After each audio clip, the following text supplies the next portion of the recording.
Hi, welcome to e-learning session for Grade 10 SS Geography. We are studying chapter 6. So far in this chapter you have already seen importance of manufacturing industry, agro industries आप देख चुके हैं, contribution of industries in national economy, then industrial location, agglomeration industries, then you saw classification of industries, right, where you have studied and manufacturing industry can be classified on the basis of raw material, main role, capital investment, ownership, and on the basis of uh, raw material. तो ये सारे classification आप लोग देख चुके हैं. उसके बाद you have read about agro based industry, जिसमें सबसे पहले आप लोगों ने पढ़ा था टेक्सटाइल इंडस्ट्री के बारे में, जिसमें कॉटन हमारा मेन टेक्सटाइल इंडस्ट्री है. उसके बाद jute industry, then you studied about sugarcane industry, then आप लोगों ने पढ़ा है steel and iron industry, aluminum smelting, then you studied about fertilizer, chemicals, then automobile industry, IT and electronic sector.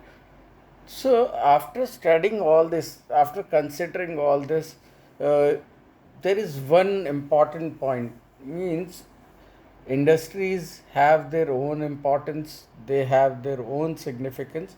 Apart from these significance, they have certain demerits. Now we'll be discussing these demerits. जब हम industries की बात करते हैं, manufacturing industry की, तो it earns all the importance that you have studied in your first session कि forex reserve generate कर रहा है हमारे लिए, हाँ, फिर साथ में एम्प्लॉयमेंट जनरेट कर रहा है. There are so many things, there are so many advantages and plus point of manufacturing industry. But इसके साथ में एक डीमेरिट है. डीमेरिट ये है कि हर industry that is producing something also produces pollution, also leads to environmental degradation. ये दोनों चीज़ें इंडस्ट्री के साथ लिंक्ड हैं और इनको अलग नहीं किया जा सकता. What maximum we can do, जब इंडस्ट्री की बात कर रहे हैं, एक इंडस्ट्री अपना फुल फ्लेज्ड ऑपरेशन कर रहा है, प्रोडक्शन कर रहा है, तो वो पोल्यूशन भी करेगा, एनवायरमेंटल डिग्रेडेशन करेगा. तो सिर्फ पोल्यूशन और एनवायरमेंटल डिग्रेडेशन को देख के इसे रोका नहीं जा सकता, प्रोडक्शन को, इंडस्ट्रीज़ को. But what we can do is we can minimise pollution and environmental degradation. अगर कोई इंडस्ट्री है, वो ज़्यादा पोल्यूशन क्रिएट कर रहा है, एयर पोल्यूशन, तो what they can do is they can put some filters जहाँ पे जो ह्यूमन कंजम्पशन के लिए फ़िट है एयर क्वालिटी, उसको इंश्योर करते हुए फ़िल्टर कर ले अपना. सेम टाइम जैसे कुछ इंडस्ट्रीज़ हैं जो पानी को एक्सेसिवली यूज़ करती हैं, जैसे टैनरीज. टैनरी का मतलब है जहाँ चमड़े का काम होता है, एनिमल के स्किन से लेदर बनाते हैं, तो वहाँ पानी को यूज़ करते हैं. सिमिलरली डाइज़ की जो इंडस्ट्रीज़ हैं, केमिकल इंडस्ट्रीज़ हैं, वहाँ पानी यूज़ कर रहे हैं. अब पानी जो उनका निकलता है, ड्रेन है, वो केमिकल एफ्लुएंट से मिला हुआ है. अब अगर उस पानी को हम सीधा डिस्चार्ज कर दें वाटर बॉडी में, या पानी को ग्राउंड टेबल में डिस्चार्ज कर दें, तो अल्टीमेटली व्हाट विल हैपन कि एक तो ये ग्राउंड टेबल को कंटेमिनेट कर देगा या वाटर बॉडी को कंटेमिनेट कर देगा. तो किया तो ये जा सकता है कि उसको हम चेक करें, वहाँ उसको रोकें, उसको ट्रीट करके जब वो fit for human consumption level तक आ जाए, उसके बाद डिस्चार्ज कर दें. ठीक. तो ये सारी चीज़ें रहेंगी. एयर पोल्यूशन रहेगा, वाटर पोल्यूशन रहेगा, लैंड का पोल्यूशन रहेगा, डिग्रेडेशन रहेगा, नॉइस पोल्यूशन होगा. तो ये इंडस्ट्रीज़ का इंडिस्पेंसिबल पार्ट है, इसको अलग नहीं किया जा सकता किसी भी तरीके से, राइट. तो इस चैप्टर में हम यही देखेंगे इस सेशन में कि क्या क्या किया जा सकता है इसके रिगार्डिंग.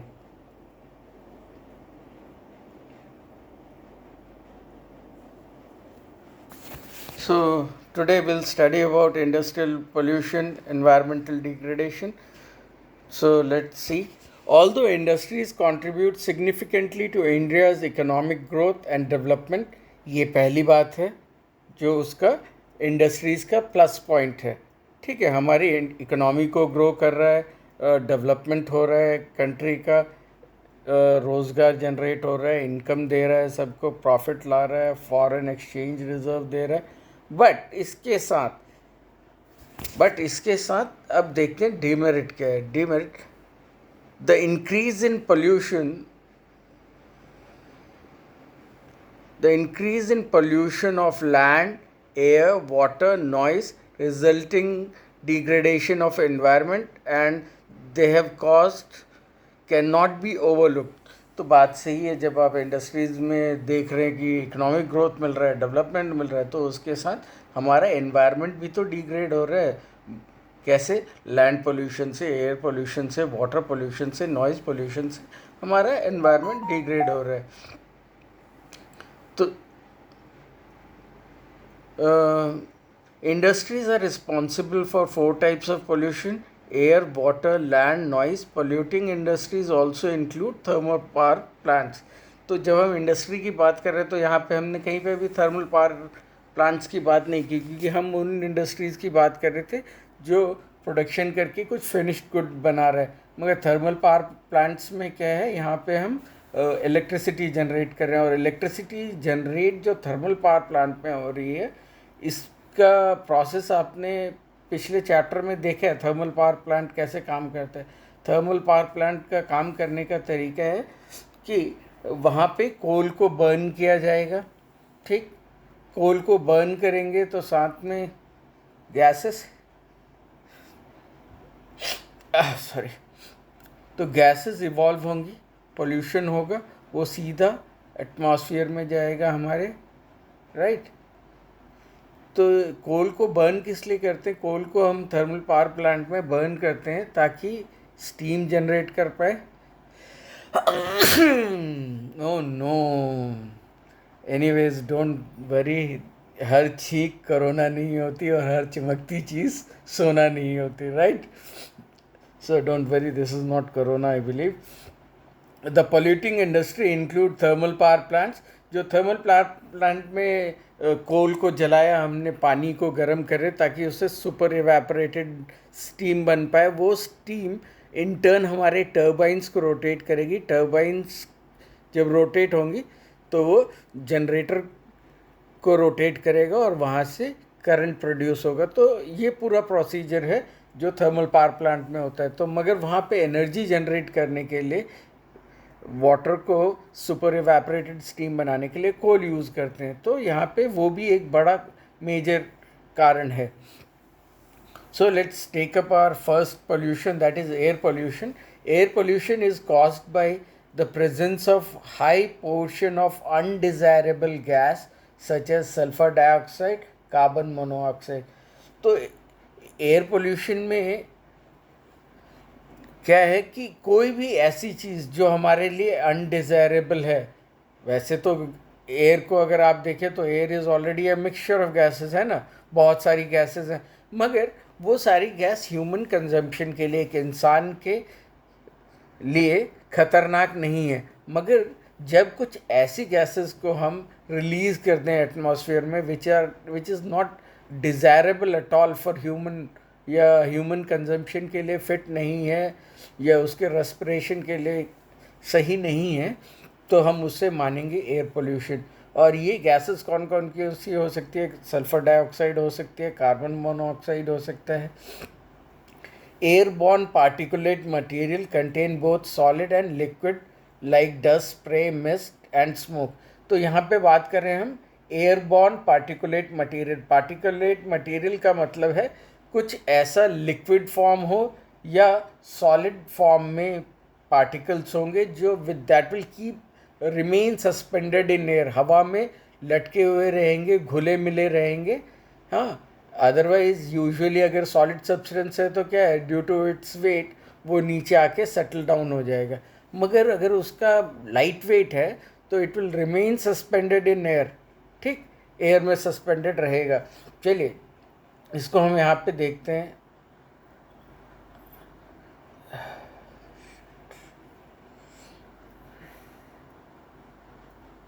मैंने एक टैब खोल के रखा है आपके लिए, पार्टिकुलेट मटेरियल के लिए, उसको रेफ़र कर लेते हैं।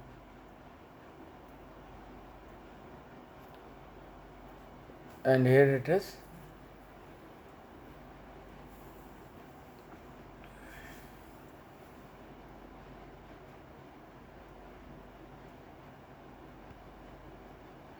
Particulate matter is the sum of all solid liquid particles suspended in air, many of which are hazardous. तो एयर में अगर कोई भी सॉलिड या लिक्विड पार्टिकल है जो सस्पेंडेड फॉर्म में है, हो सकता है वो हजार्डस हो। ठीक, इसमें दोनों चीज़ें हो सकती है, ऑर्गेनिक हो सकता है, इनऑर्गेनिक हो सकता है, या तो ये लिक्विड फॉर्म में हो या सॉलिड फॉर्म में हो। Even the dust, pollen grains, smoke, liquid droplets, ये सारी चीज़ें मिलके हमारे पार्टिकुलेट मटेरियल को फॉर्म करेंगी। हमारी कंट्री में अलग अलग मेजर्स हैं इन पार्टिकुलेट मटेरियल को नापने के लिए। जनरली माइक्रोमीटर्स में नापा जाता है इसे। चलिए इसकी मेजरिंग यूनिट है माइक्रोमीटर। ओके, वापस हम टेक्स्ट बुक पे चलते हैं। टेक्स्ट बुक क्या बोलता है आगे हमारा।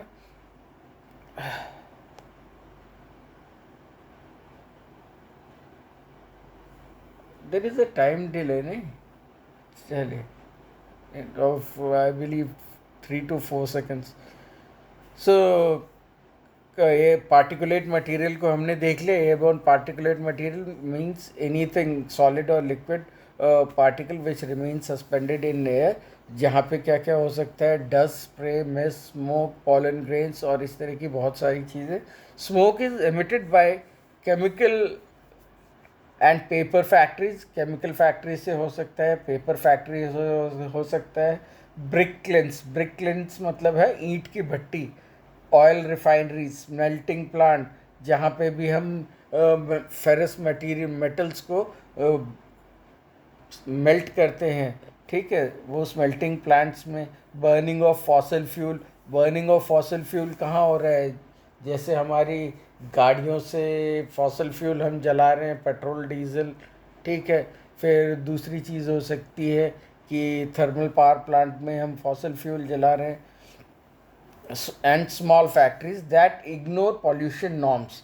तो गवर्नमेंट की कुछ पॉल्यूशन नॉर्म्स है कि हमारा कार्बन एमिशन, कार्बन मोनोऑक्साइड का या अदर हजार्डस गैसेस का एमिशन लेवल क्या होना चाहिए।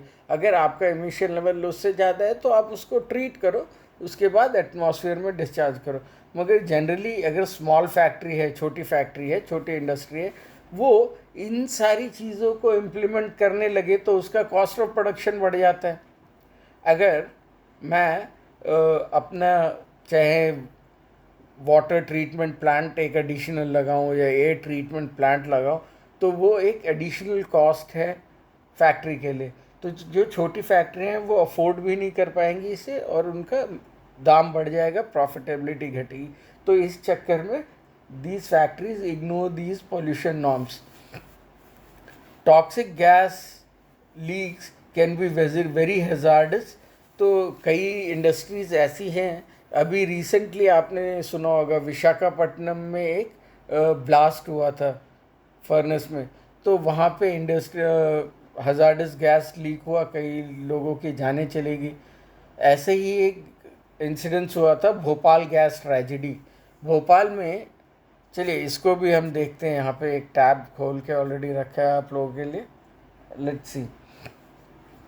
भोपाल में एक कंपनी थी जो पेस्टिसाइड बनाया करती थी, राइट। तो पेस्टिसाइड बनाने के लिए वो मिथाइल आइसोसाइनेट नाम का एक गैस को यूज़ करते थे, और ये जो गैस है बहुत ही हजार्डस गैस है।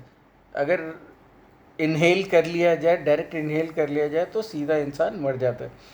तो यूनियन कार्बाइड इंडिया लिमिटेड की एक फैक्ट्री थी जिसमें पेस्टिसाइड बनाया जाता था भोपाल मध्य प्रदेश में।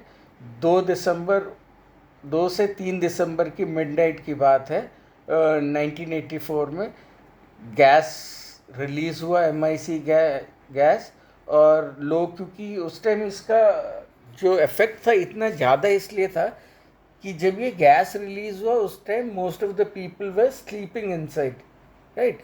तो लोग सोते ही कंडीशन में इनहेल करके कैजुअलिटी बहुत ज़्यादा हुई, ठीक।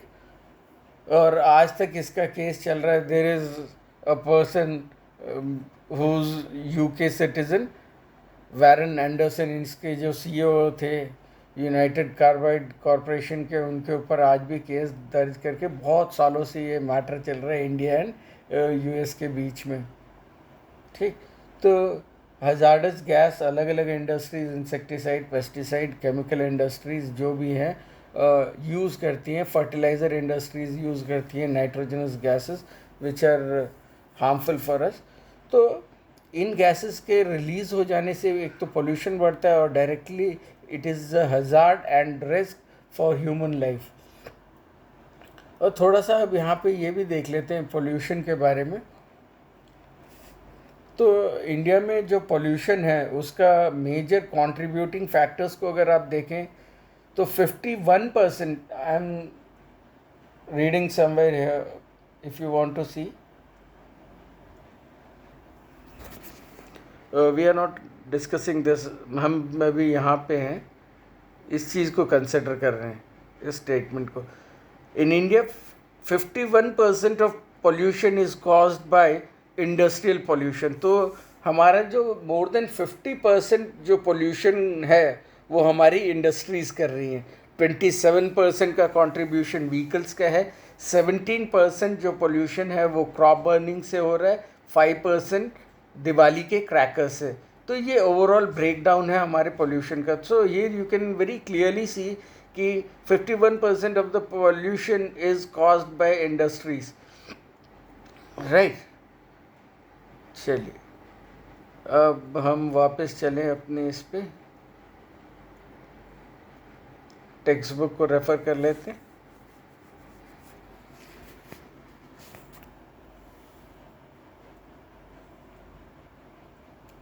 This tab has gotten very sluggish. It is taking 3 to 4 seconds usually to change the slide. So, Bhopal gas tragedy हम लोग ने देख लिया, जहाँ पे मिथाइल आइसोसाइनेट नाम का गैस जो यूज़ करते थे वो लोग पेस्टिसाइड बनाने के लिए, वो लीक हो गया, उससे अराउंड इमीडिएटली जो लोग सूंघते के साथ, इनहेल करने के साथ मरे वो 3 लाख थे, और 3000 था। और लेटर ऑन गवर्नमेंट ने जो लास्ट एफिडेविट फाइल किया था सुप्रीम कोर्ट में, उसमें बताया था कि 5 lakh people were directly affected with this gas. Air pollution, now we are here. Air pollution adversely affects human health, animal, plants, buildings, atmosphere as a whole. तो ये तो बात ठीक है कि human health, animal and plants के लिए adversely affect करता है। बिल्डिंग्स को कैसे एडवर्सली अफेक्ट करता है, इसके बारे में कुछ एग्जांपल दे सकते हैं आप लोग? Very correct example can be Taj Mahal. Taj Mahal पे जो एसिडिक रेन आप लोगों ने 6th 7th 8th में पढ़ा है, यहाँ पे हम उसको रिलेट करके दे सकते हैं इसे। तो overall human, animal, plants, building and atmosphere पे एयर पोल्यूशन का डायरेक्ट इफेक्ट है। तो चलिए आज will put an end to this, tomorrow will discuss water pollution. Otherwise if we continue discussing this video will extend beyond 20 minutes and I think which is not acceptable to Bhoomi, है ना। भूमि बोलेंगी कि बहुत लंबा हो गया सर वीडियो। चलिए will put an end to this. I hope you people are making notes of these while we are studying. It is equally important for you to make notes, take important points, है ना, take down all the important points, और साथ के साथ notes बनाते रहिए। In the meantime I will also provide you PDF में question and answers. चलिए bye bye, see you tomorrow.